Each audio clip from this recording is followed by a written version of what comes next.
Good morning friends.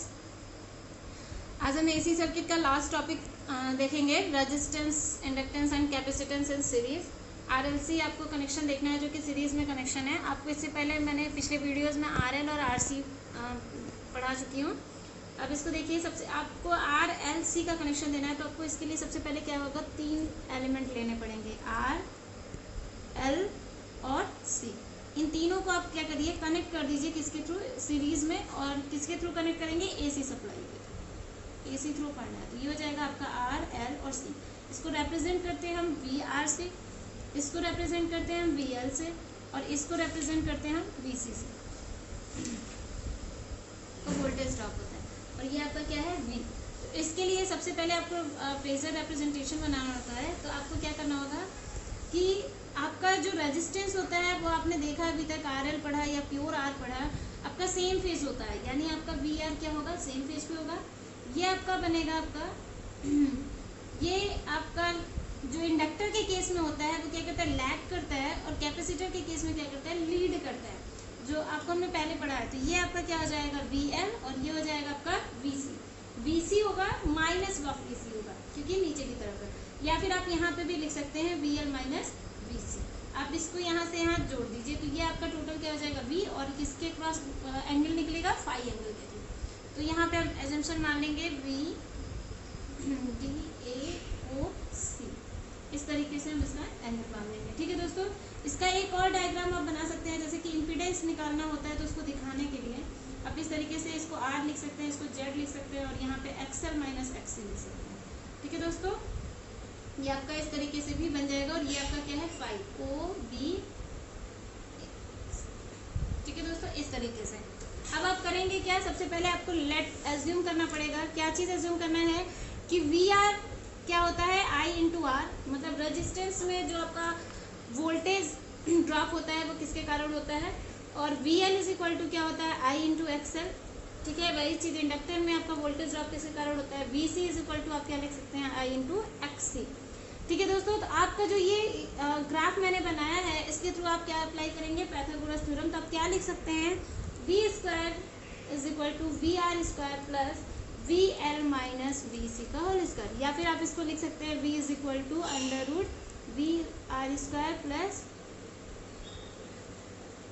We L minus V C का whole square. इस तरीके से आप लिख सकते हैं, और इसके बाद आप अपनी वैल्यू पुट कर सकते हैं। जैसे V R is equal to I R माना है मैंने, V L is equal to I X माना है, और V C is equal to I X C माना है। तो सबसे पहले हम पुट कर लेते हैं, यहाँ पे क्या हो जाएगा आपका आई आर स्क्वायर प्लस यहाँ क्या हो जाएगा, आई एक्स एल माइनस आई एक्स सी का स्क्वायर। ठीक है दोस्तों, इसको थोड़ा सा हम सिंप्लीफाई करेंगे, इसको हम लिख सकते हैं I square R square plus I square X L minus X C का होल स्क्वायर। फिर क्या करेंगे, यहाँ से सिंप्लीफाई कर लीजिए, आई स्क्वायर आप कॉमन कर लीजिए, तो क्या मिलेगा आपको, R square plus XL minus XC का होल स्क्वायर। इस तरीके से आपको इक्वेशन मिल जाएगा। ठीक है, और यहाँ से आप v is equal to I square को बाहर कर लीजिए अंडर रूट से, तो आपको क्या मिल जाएगा, R square plus XL minus XC का स्क्वायर, जहाँ पे आप आई इज इक्वल टू भी निकाल सकते हैं, v upon R square plus XL minus XC, और यही आपका क्या हो जाएगा, z के बराबर हो जाएगा। ठीक है दोस्तों, आई होप आपको आरएलसी का ये डायग्राम और ये डेरिवेशन अच्छे से क्लियर होगा।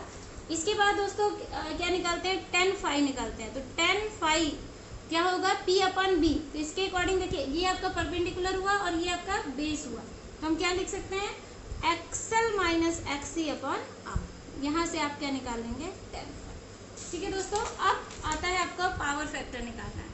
पावर फैक्टर, आरएलसी सर्किट का पावर फैक्टर दोस्तों निकालेंगे तो क्या हो जाएगा, cos phi is equal to R upon Z formula होता है, जहाँ पे आर और जेड आपने अभी अभी सॉल्व किया है। यहाँ पे देखिए ये चीज है ना दोस्तों, तो क्या मिल जाएगा आपको, under root R square plus XL minus XC का होल स्क्वायर। तो आप इसको क्या लिख सकते हैं, cos phi is equal to आप लिख सकते हैं R upon R square plus X square, जहाँ पे आप दिखाएंगे यहाँ पे इस तरीके से, hence XL minus XC is equal to X आप एज्यूम करते हैं। ठीक है दोस्तों, तो ये आपका डेरिवेशन हो जाएगा। इसके साथ कुछ कंडीशन दिए हुए हैं दोस्तों, जैसे कि आरएलसी अगर आप वोल्टेज प्रयुक्त करते हैं तो आप समीकरण क्या मानते हैं, V is equal to B N sine omega t. तो परिणामी परिपथ RLC के लिए क्या आपका समीकरण मिलता है, I is equal to I M sine omega T plus minus phi होगा, क्योंकि एक बार आपका एडवांस शिफ्टिंग होगा तो एक बार डिले शिफ्टिंग होगा। ठीक है दोस्तों, अगर अब इसी चीज़ को हम मॉडिफाइड करेंगे, जैसे कि आप पॉजिटिव की बात करते हैं कि अगर आपका फेजर रिप्रेजेंटेशन पॉजिटिव चिन्ह के लिए बन रहा है, तब आपका धारा क्या होगा, अग्रगामी होगा। अग्रगामी होगा, धारा आपका क्या होगा, अग्रगामी। तो उस केस में आपकी कंडीशन क्या होगी, XC is greater than XL। ठीक है दोस्तों, और अगर आपका ग्राफ निगेटिव में बन रहा है, निगेटिव में, तो आपका करंट क्या होगा, पश्चगामी होगा। क्या होगा दोस्तों, पश्चगामी। तो उस केस में आपको कंडीशन क्या मिलेगा, XL is greater than XC। I hope आपको ये दोनों चीजें समझ में आ रहे होंगे। सबसे पहले आपको क्या करना है, standard equation V is equal to V M sine omega T, और उसके लिए जब I का इक्वेशन बनाएंगे, क्योंकि आपका इंडक्टर और कैपेसिटर दोनों ही ऐड है, तो इंडक्टर क्या करता है, लैग करता है, जो कि एडवांस शिफ्टिंग के साथ करता है, और कैपेसिटर क्या करता है, लीड करता है, जो कि डिले शिफ्टिंग के साथ। इसलिए हमने यहाँ पे प्लस माइनस फाई दिखाया है। और इसी चीज को अगर ग्राफ बना रहे हैं, अगर आप पॉजिटिव में आपका ग्राफ बन रहा है, तो उस केस में आपका करंट क्या करेगा, अग्रगामी करेगा, और कंडीशन आपको क्या मिलेगा, XC is greater than XL। और निगेटिव होगा तो क्या कंडीशन मिलेगा आपको, XL is greater than XC। ठीक है दोस्तों, आई होप आपको ये सारी चीजें RLC सर्किट के अच्छे से क्लियर हो गए होंगे। आप इसको एक बार नोट्स में भी देख लीजिए, यहाँ पे नोट्स बनाए हैं इसके RLC सर्किट के स्टेप बाय स्टेप। पहले आप इसका फिगर बनाइए, क्या क्या चीज़ें आपको ऐड करना है, उसके बाद आप इसका फेजर रिप्रेजेंटेशन करिए। फेजर रिप्रेजेंटेशन करने के बाद इसका डायग्राम डेरिवेशन करिए। डेरिवेशन करके आप इस यहाँ से इम्पीडेंस फाइंड कर लेंगे, और ये आप फिर इसके बाद आप क्या निकालेंगे, एंगल निकालेंगे, कितने एंगल के अकॉर्डिंग आपका सर्किट काम कर रहा है। तो tan phi is equal to XL minus XC अपन R, और ये आपके पूरे नोट्स हो जाएंगे। आई होप आपको बहुत अच्छे से क्लियर हो गया होगा। इसके बाद मैं इसके बेस पे आपको एक न्यूमेरिकल भी बता देती हूँ। चलिए न्यूमेरिकल पढ़ लेते हैं पहले।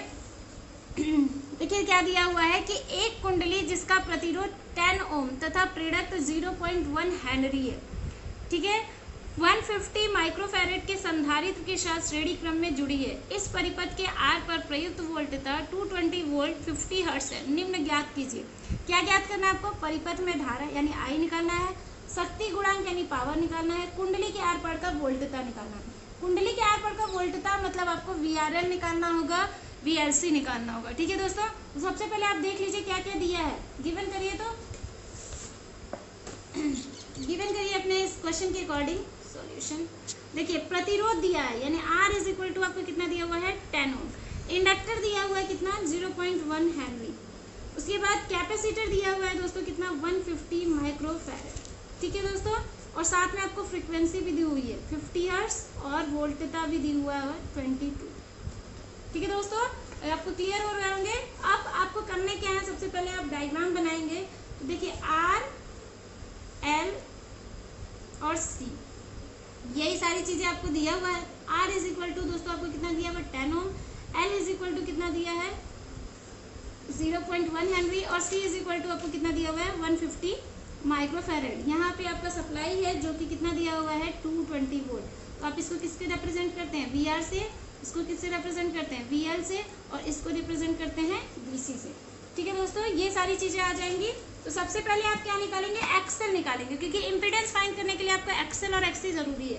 तो XL निकालिए। XL इज इक्वल टू हम क्या लिख सकते हैं, ओमेगा L या फिर 2 पाई FL, ये लिख सकते हैं। तो 2 इंटू पाई आप या तो 3.14 लिखिए, या फिर 22/7 भी लिख सकते हैं। इंटू F, फ्रिक्वेंसी आपको कितनी दी हुई है दोस्तों, 50 है, और L भी दिया हुआ है, कितना दिया हुआ है, 0.1। इसको सॉल्व कर लीजिए, देखिए क्या मिलता है आपको, 2 इंटू 10, इसको आप कैंसिल कर लीजिए, तो ये समथिंग आपका आ जाएगा। देखिए यहाँ से ये भी कट जाएगा, 2 5 × 10 और 5 5 ये भी, तो आपको बचे कितना, 10। तो ये आ जाएगा 31.4, यानी XL का मान आपको मिल गया 31.4। क्लियर है दोस्तों। अब इसी के साथ आप क्या निकालेंगे, XC निकालेंगे। तो XC इज इक्वल टू क्या होता है, 1/ωc, या फिर आप इसको लिख सकते हैं 2 पाई FC। तो ये क्या हो जाएगा, 1/2 इंटू 3.14 इंटू 50 इंटू C, देखिए कितना दिया हुआ है, 50 सॉरी 150 माइक्रोफेरेड दिया है, तो इसको क्या करेंगे, सबसे पहले फेरेड में कन्वर्ट करेंगे, तो ये 10⁻⁻6 इंटू फेरेड हो जाएगा। तो यहाँ पे आप इसको लीजिए 150 इंटू 10⁻⁻6, इसको सॉल्व कर लीजिए, थोड़ा सा सिंप्लीफाई करेंगे इस तरीके से। ठीक है दोस्तों, तो ये आपका क्या हो जाएगा, इसको सिंप्लीफाई कर लीजिए, इस तरीके से आपका कैंसिल आउट हो जाएगा, ये आपको मिल जाएगा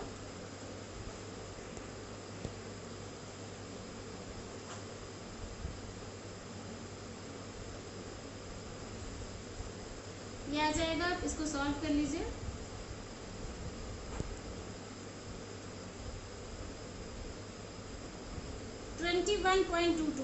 XC का मान आएगा आपका, यानी आपने XL और XC दोनों निकाल लिए। तो अब आपको क्या करना होगा, X निकालना है। तो X इज इक्वल टू हमने क्या बताया आपको, XL माइनस XC। XL आपका कितना आया था दोस्तों, देखिए 31.4 आया था, है ना। तो ये क्या हो जाएगा 31.4 माइनस ऑफ 21.22। X का मान कितना आ जाएगा दोस्तों 10.1। ठीक है, अब आपका X मिल गया। तो अब कंडीशन आप देखिए, आपको लगाना है कि आपका जो ग्राफ बनेगा वो पॉजिटिव बनेगा या नेगेटिव। तो देखिए आपका XC 21.22 आया है और XL 31.4 आया है, यानी XL क्या है, XC से ज़्यादा है।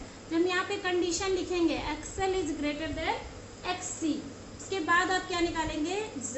तो Z निकालेंगे तो आपको क्या मिलेगा, R² X²। तो R कितना दिया हुआ था दोस्तों, 10 दिया हुआ है आपको, और प्लस X आपने अभी अभी निकाला है, तो 10.18 का स्क्वायर। इसको सिंप्लीफाई कर लीजिए, ये 100 प्लस ये कितना आ जाएगा 1062। इसको सॉल्व करेंगे तो ये आ जाएगा आपका 203.632। ठीक है दोस्तों, तो Z इसका अंडर रूट निकालेंगे तो आपको मिल जाएगा 14.26। क्लियर है, आई होप आपको यहाँ तक बहुत अच्छे से क्लियर हुआ होगा। आपने Z निकाल लिया। अब आपके क्वेश्चन में सबसे पहला आपको क्या पूछा है, धारा, यानी I इज इक्वल टू क्या होता है V/Z, और V आपको कितना दिया हुआ था, देखिए हमने गिवन किया है 220, है ना, 220 आपको दिया हुआ है, और Z अभी अभी आपने निकाला है, तो कितना मिल जाएगा आपको 220/14.26। इसको जब सॉल्व करेंगे तो ये समथिंग, पहले इसको इस तरीके से सॉल्व कर लीजिए।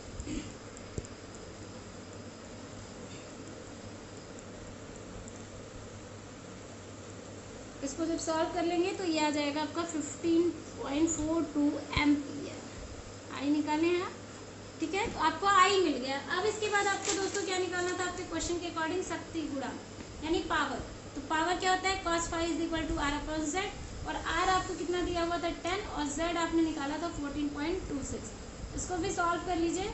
इसको जब सॉल्व कर लेंगे तो ये आ जाएगा समथिंग आपका, ये आ जाएगा आपका 0.7। ठीक है दोस्तों, आई होप आपको ये भी अच्छे से क्लियर हो गया होगा। लास्ट आपको निकालना है कुंडली के आर पार का पर। तो मैंने आपको क्या बताया, ZRL आपको निकालना होगा सबसे पहले, ZRL। तो ZRL निकालेंगे तो क्या हो जाएगा R² प्लस XL²। तो R आपका कितना दिया हुआ है 10 का स्क्वायर, और प्लस XL निकालना है आपको कितना 31.40 का होल स्क्वायर। इसको सॉल्व कर लीजिए, ये आपका आ जाएगा 100 प्लस 596 होगा दोस्तों। ठीक है, इसको आप ऐड कर लीजिए तो ये आपका कितना हो जाएगा 1085.96, और ये आ जाएगा आपका 32.96, यानी ZRL की वैल्यू आपको मिल गई। इसके साथ साथ आपको और क्या चाहिए, VRL चाहिए। यहाँ सिंप्लीफाई कर लेते हैं VRL। तो VRL निकालने के लिए आपको क्या करना होगा, I into ZRL, I into ZRL। I आपका कितना निकाले थे दोस्तों, देखिए 15.42 इंटू Z अभी अभी आपने निकाला तो कितना आया 32.96। इसको आप सिंप्लीफाई कर लेंगे तो ये आ जाएगा आपका 508.24। यहाँ से आपको क्या मिल गया VRL। ठीक है, लास्ट आपको निकालना होगा VC। VC इंटू क्या होता है IC, या फिर I इंटू XC। तो I आपका कितना है 15.42 इंटू 21.22, ये आपको कितना मिल जाएगा 327.21। ठीक है दोस्तों, आई होप आपको क्वेश्चन बहुत अच्छे से समझ में आए होंगे। न्यूमेरिकल सॉल्व करते समय सबसे पहले आपको ध्यान देने होंगे कि न्यूमेरिकल में आपको क्या क्या चीज़ें दिया हुआ है और क्या पूछा है, आप उसको समझने की कोशिश करें। उसके अकॉर्डिंग आप ग्राफ बनाएंगे, फिर गिवन करेंगे कि आपको क्या क्या चीज़ें दिया हुआ है क्वेश्चन में, और फिर आप एक्सेल एक्सी इस तरीके से देखिए, मैंने आपको स्टेप वाइज सॉल्व करके भी दिखाया है नोट्स में। ठीक है, ये आपके कंप्लीट हैं पूरे न्यूमेरिकल। आई होप आपको बहुत ही अच्छे से समझ में आया होगा। प्लीज़ कमेंट में ज़रूर शेयर करिए। Okay, thank you.